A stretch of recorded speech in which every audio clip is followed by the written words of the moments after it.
నూలు నూలులో శతాబ్దాల గౌరవం, పట్టు పరంపరకు ప్రతీక, సంప్రదాయానికి శాశ్వత చిరునామా సఖీ. నమస్తే రమగారు. నమస్తే జయ.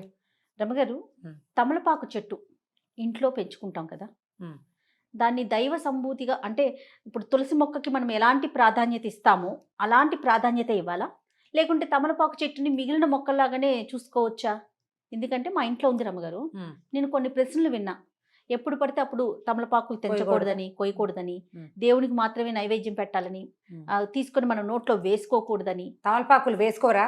నాకు అర్థం కాలేదు రమ్మగారు. ఒకవేళ పెంచేటప్పుడు అలానే చెయ్యాలా? కాదు జయ, ఎలా అంటే ఇవన్నీ పిచ్చలు ప్రబలిపోవటం అంటారు దీన్ని, సరిగ్గా చెప్పాలంటే అంతే. తమలపాకు ఇప్పుడు మనకి దేశమంతా అన్ని ఊళ్ళలోనూ నర్సరీలు వచ్చేసినాయి. ప్రతి చోట ప్రతి మొక్క దొరికే అవకాశం వచ్చింది. ఇళ్ల దొడ్లల్లో, వరండాల్లో, వాకిళ్లల్లో పెంచుకునే మొక్కలు వేరేగా ఉండేవి.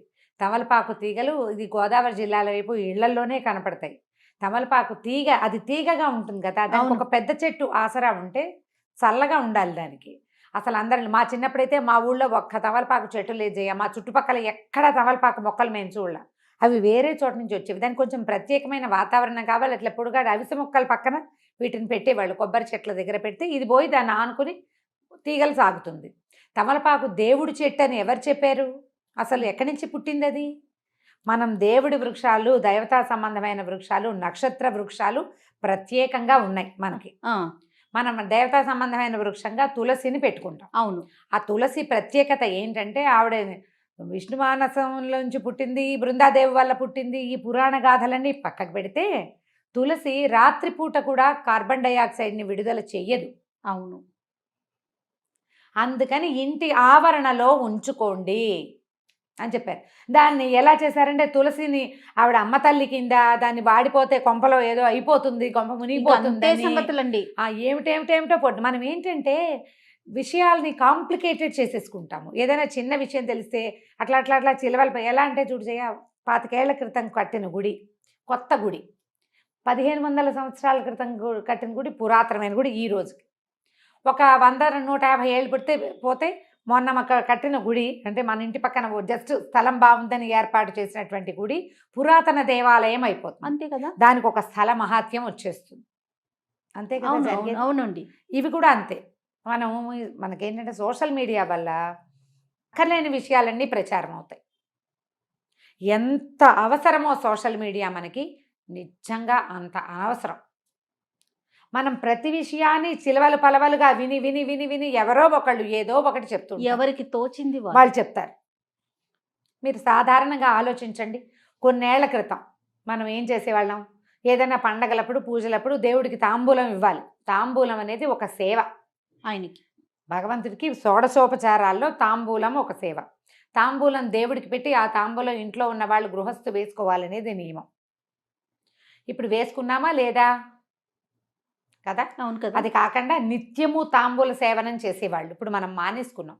అసలు మా వాళ్ళల్లో అయితే ముత్తైదు అంటే రోజు తాంబూలం వేసుకోవాలని నియమం చేయ. మధ్యాహ్న భోజనం అయ్యాక ఖచ్చితంగా ఆడవాళ్ళు తాంబూలం వేసుకోవాలి. ఎందుకో చెప్తాను. దానికి సున్నం రాసి వేసుకుంటే కాల్షియం గెయిన్ అవుతుంది. సున్నం ఒట్టిగా తినగలమా? తినలేకపోతాం. తాంబూలంతో తీసుకోగలుగుతాం. ఆడవాళ్ళకి కాల్షియం అవసరం. ఇదివరకు పురుళ్ళు ఎక్కువ కాదు. అవును. ఇళ్లలో పనులు ఎక్కువ, ఎముకలు అరిగిపోతాయి. మగవాళ్ళకి తాంబూల చర్వణం ఉండేది, ఆడవాళ్ళకి ఉండేది. ఇప్పుడు మనం చూసినట్టు పాన్లు ఎక్కడ పడితే అక్కడ దరిద్రంగా ఉమ్మేస్తారు, చెత్తలు తిని. అవి కాదు, దానికి ఒక ప్రత్యేకమైన పద్ధతి ఉండేది. రసం మింగేసి తమ్మ ఉమ్మేయాలి. ఆకు మింగకూడదు. మింగరు, ఊట మింగుతారు, అది ఉమ్మేయాలి. దానికి ఇళ్లలో, వాకిళ్లలో ఒక పక్కన ఇలా ఎక్కడ పడితే అక్కడ రోడ్ల మీద తిరిగేవాళ్ళు కాదు కదా, నియమాలు ఉండేవి. డెలివరీ అయ్యాక 11వ రోజు నుంచి ఈ బాలింతరాలు ప్రతిరోజు తాంబూలం వేసుకోవాలి. దాంట్లో ప్రవాళ భస్మమో ముక్తా భస్మం వేసేవారు. అవునవును, నీకు కూడా తెలుసు. అవునండి. మరి ఇప్పుడు దేవుడి ఆకైతే తినకూడదు కదా. మనం మైలలో ఉన్నారు, తినకూడదు. 11వ రోజు నుంచి స్టార్ట్ చేస్తారు. ఈ పిచ్చి మాటలు ఎక్కడి నుంచి పుట్టిస్తారో అర్థం కాదు. ఇళ్లలో పెంచుకోకూడదు, గిల్లకూడదు అనేది అయితే లేనే లేదు. కాకపోతే అందరి ఇళ్లలో ఈ మొక్కలు రావు.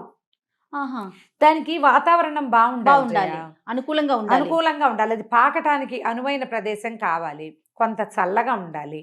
పిచ్చి ఎండలు కాస్తుంటే బాగా రావు. ఒక్కో ఇంట్లో ఎలాగో రయ్యమని వచ్చేస్తుంది, మనీ ప్లాంట్ లాగానే. అవునవును. అవును. తాంబూలము నీకు ఆకులుంటే ఎవరైనా ముత్తైదు వస్తే మనం తాంబూలం ఇవ్వటం మన విధానం. అవును. మరి గిల్లకూడదంటే ఎట్లా? ఇప్పుడు మన ఇంటికి వచ్చి వెళ్ళేటప్పుడు ఖచ్చితంగా బొట్టు పెట్టి జాకెట్ ముక్క పెట్టి తాంబూలం పెడతాం. ఇస్తాం. ఇంట్లో పెరట్లో ఉంది కదా అని గబుక్కుని తీసుకొని పెట్టాలంటే ఒక ప్రశ్న అన్నమాట. అమ్మ తీయకూడదా? ఇప్పుడు ఆంజనేయ స్వామికి ఆకుపూజ చేస్తాము. చేస్తాము. మరి ఆకుపూజ చేసిన ఆకులు ఇంత మోద తీసుకొచ్చి మన చేతిలో పెడతారు. ఏం చేయమని? పారేమనే కాదు కదా. నిర్మాల్యంగా దాచుకోమనే కాదు. తలా ఒక 4 ఆకులు ఇస్తే కాస్త సున్నం రాసుకుని వేసుకుంటారు.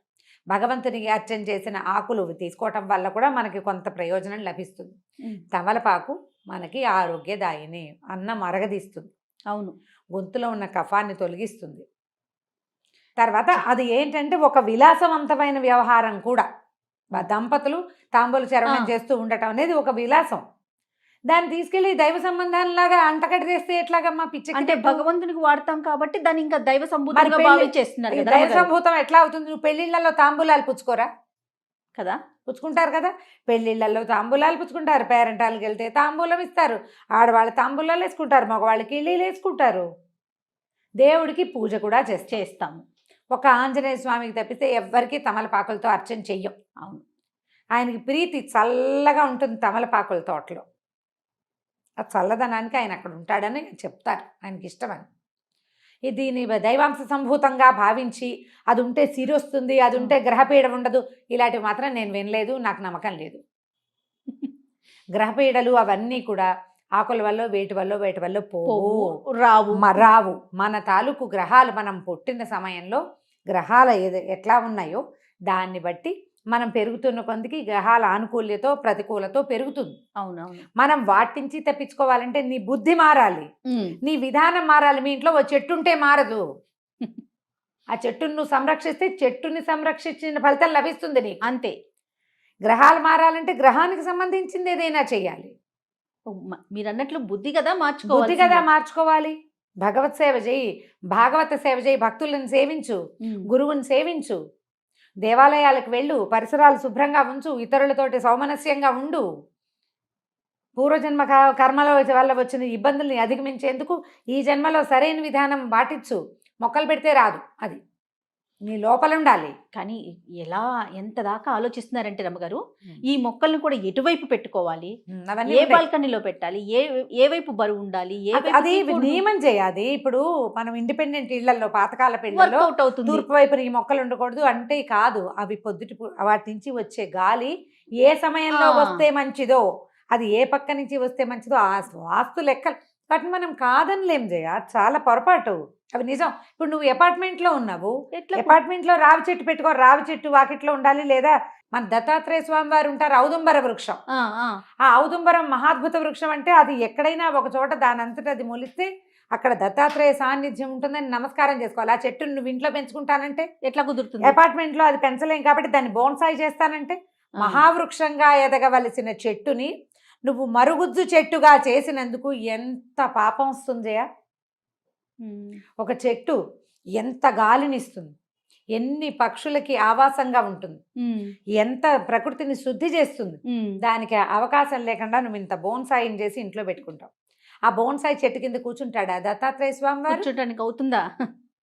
ఏమిటి చెప్పు, పిచ్చిలు కాదు. అదేనండి, ఒకరి నుంచి ఒకరికి అంటే స్వధర్మే నిధనం శ్రేయ అన్నాడు కృష్ణుడు.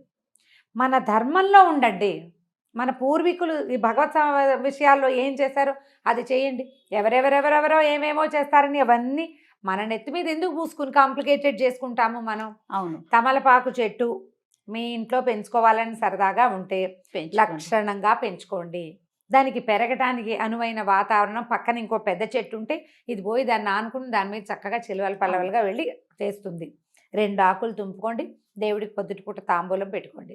ఆ ఆకులు నిర్మాల్యంతో సహా పారేయకుండా నోట్లో పడేసుకోండి భోజనం తర్వాత. ఎన్నో ఆయుర్వేద ఫలితాలు కూడా చాలా ఆరోగ్య ఫలితాలు ఉంటాయి. జలుబుగా ఉంటే 2 ఆకుల్ని నీళ్ళల్లో వేసి మరిగిచ్చి ఆ నీళ్లు తాగండి. తమలపాకు టీ ఎక్సలెంట్గా ఉంటుంది. చంటి పిల్లలకి కఫం ఉంటే 2 ఆకులు కొంచెం నూనె రాసి పొయ్యి మీద చూపిస్తే మెత్తగా అయిపోతాయి. పిండేసి ఇంత రసం, ఇంతే నేను వేలు చూపిస్తున్నాను, మళ్ళీ పొరపాట్లు చేయకుండా.